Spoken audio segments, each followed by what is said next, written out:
नमस्कार, मी सचिन आव्हाड लोकशिवाय मराठीमध्ये तुम्हा सर्वांचं स्वागत करतो। जरांगे पाटील यांनी मुंबईकडे जाण्याचं जाहीर केलं आहे आणि त्यांचे जे आंदोलन आहे ते आजपासून सुरू झालेले आहे। जरांगे पाटलांच्या या आंदोलनाला पाठिंबा देण्यासाठी राज्यभरातून मराठा समाज बांधव जे आहेत ते मुंबईच्या दिशेने निघालेले आहेत। आता आपण पुणे सोलापूर राष्ट्रीय महामार्गावरील पाटस येथील टोल नाक्यानजीक आहोत आणि पुणे सोलापूर राष्ट्रीय महामार्गावरून मोठ्या संख्येने मराठा समाज बांधव जे आहेत ते मुंबईच्या दिशेने जाताना दिसत आहेत।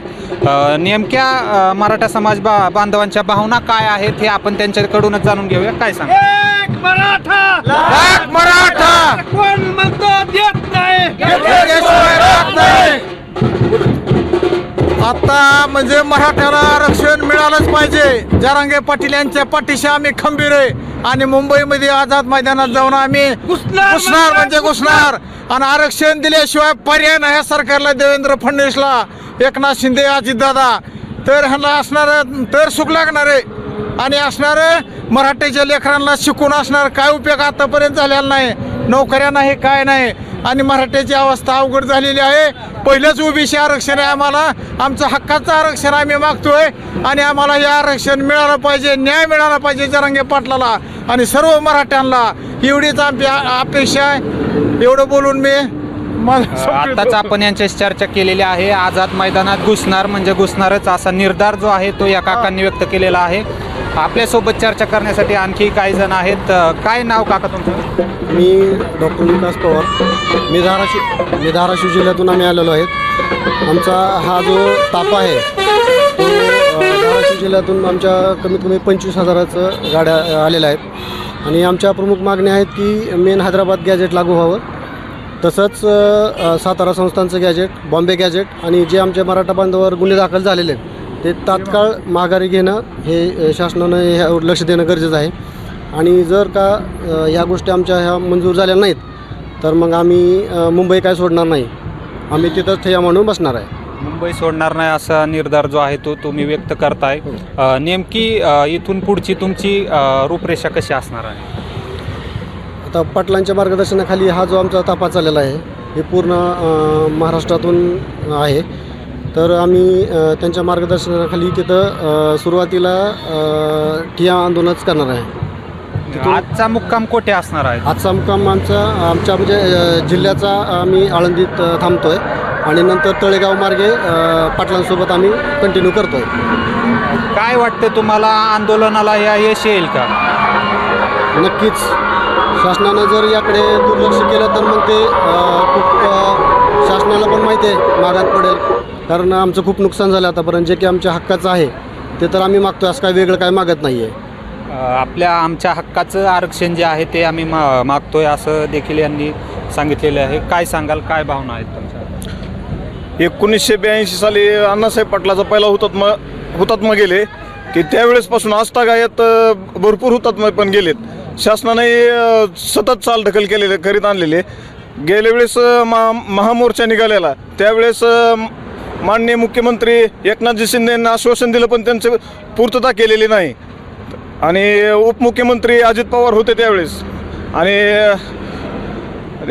देवेंद्र फडणवीस ज्यावेळेस विरोधी पक्षनेत्यामध्ये होते आणि उद्धव ठाकरे मुख्यमंत्री असताना ते म्हणायचे की मुख्यमंत्र्याची इच्छाशक्तीच नाही, तर ह्यांची इच्छाशक्ती आहे का नाही यावेळेस कळलं।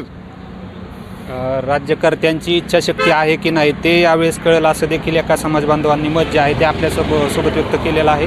आणखीही काही जण आपल्यासोबत आहेत। नेमकं काय म्हणणं आहे काका तुमचं, काय सांगा?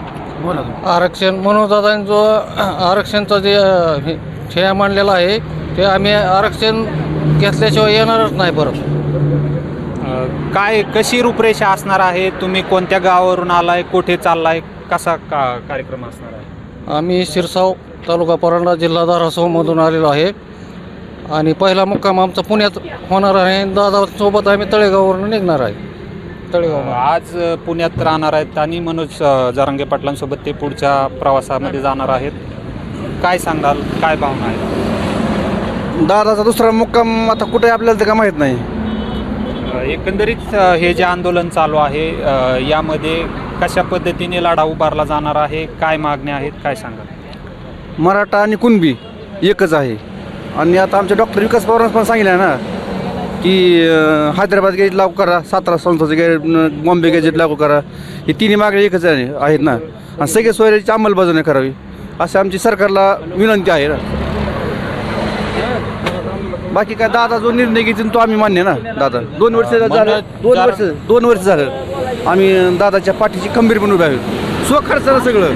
मनोज जरांगे पाटील जो निर्णय घेतील तो मान्य आहे असं येथील काही जणांनी सांगितलेलं आहे.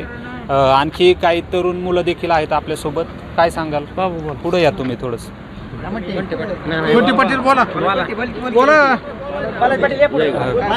अनेक जण आहेत आता आपल्यासोबत आहेत. काय सांगाल? काय भावना? पहिले विलासराव देशमुख साहेबांनी सुद्धा सांगितलं होतं की प्रत्येक देशमुख हा मोठा नाही, काय रोजगार हमीवर बी जाणार. तसा मराठी समाज हा प्रत्येकजण मोठा नाही, त्यामुळं आरक्षणाची सगळ्यांना जरूरत आहे. आरक्षण भेटावा ही सरकारला विनंती आहे. आणि गोरगरिबांची मुलं लागणार आहेत ह्याच्यात. आता काय मराठा पहिल्यासारखा मोठा राहिलेला नाही, 1 2 एकरवर आलेला आहे. त्यामुळं अभ्यास करून पण मराठीची मुलं लागत नाही ती. तरी हे आरक्षणाचे मिळाल्यानंतर सर्व मुलांना लाभ भेटन आणि नोकरीला चांगल्या प्रकारे लागतील. तुम्हाला काय वाटतं यामध्ये मराठा समाजाला आरक्षण देण्यामध्ये कोणत्या गोष्टींची अडचण होते सध्या? राजकीय दबावापोटी मराठा समाजाला आरक्षण एवढ्या वर्षी मिळालेलं नाही, पण आता देवेंद्र फडणवीस साहेबांनी सगळा विचार घेऊन आरक्षण तातडीनं मान्य करावा. कुणबी प्रमाणपत्र 56 लाख सापडलेले आहेत आतापर्यंत, 58 लाख सापडलेले आहेत. तरी आणखीन जे काय सगळे सोयरे बॉम्बे गॅजेट, हैदराबाद गॅजेट लागू करून सरसकट आरक्षण द्यावे. सरसकट आरक्षण द्यावा असं यांचं म्हणणं आहे. काय सांगाल तुम्ही? एकंदरीत तुमच्या भागातील परिस्थिती काय आहे? मराठा समाजाला तिकडे कुणबीमधून दाखले देण्यात येत आहेत का? तसं म्हणजे जसं पाटील साहेबांनी सांगितलं होतं की जिल्ह्याला एक समिती व्हावं आणि ते शोध मोहीम व्हावं, पण तसं काही निदर्शनास येत नाही. समजा एखाद्याचं जर कुणबी सर्टिफिकेट सापडलं तर त्याचं ते पूर्णत्वाकडे जात नाही. मध्येच कुठंतरी मग ते अधिकारी वर्ग थांबवणं किंवा त्यांना सर्टिफिकेट न मिळणं ह्या गोष्टी होत आहे. मी धाराशिव जिल्ह्याचे हां, तर ते आम्ही डायरेक्ट आता त्यांना इथंच तळेगाव दाभाडे येत आहे ना, तिथून कंटिन्यू त्यांच्यासोबत जाणार आहेत. आमचा खूप बांधव आमच्या आता अजून वाटचाल करतायचं आहे. हे धाराशिव जिल्ह्यातील आहेत, त्यामुळे या मार्गे जाऊन ते पुढे मनोज जरांगे पाटलांच्या आंदोलनामध्ये सहभागी होणार आहेत. काय वाटतं तुम्हाला मराठा समाजाला आरक्षण देण्यामध्ये नेमकी कोणत्या गोष्टींची अडचण आहे सर? आत्ताच आमच्या बांधवांनी सांगितलं की सर्वात मोठा की आता राजकीय दबाव. ज्यावेळेस फडणवीस साहेब मुख्यमंत्री म्हणजे आता आहेत आणि ज्यावेळेस ते विरोधात होते त्यावेळेस त्यांनी स्पष्ट उल्लेख केला होता की जर सरकारची भूमिका असेल आरक्षण द्यायची तर ते 50% आत देऊ शकतात. हा त्यांचा ज्यावेळेस विरोधात होते त्यावेळेसचा शब्द आहे. मग त्यांनी त्यांचा शब्द पाळावा आणि आम्हाला 50% आत आरक्षण द्यावं. देवेंद्र फडणवीसांनी त्यांचा शब्द पाळावा आणि आरक्षण द्यावं असं यांनी सांगितलेलं आहे. मोठ्या संख्येने मराठा समाज बांधव जे आहेत ते मनोज जरांगे पाटील यांच्या आंदोलनामध्ये सहभागी होण्यासाठी जाताना दिसत आहेत. आरक्षण घेतल्याशिवाय माघारी फिरणार नाही असा निर्धार देखील त्यांनी व्यक्त केला आहे. लोकशिवाय मराठीसाठी सचिन आव्हाड, दौंड, पुणे.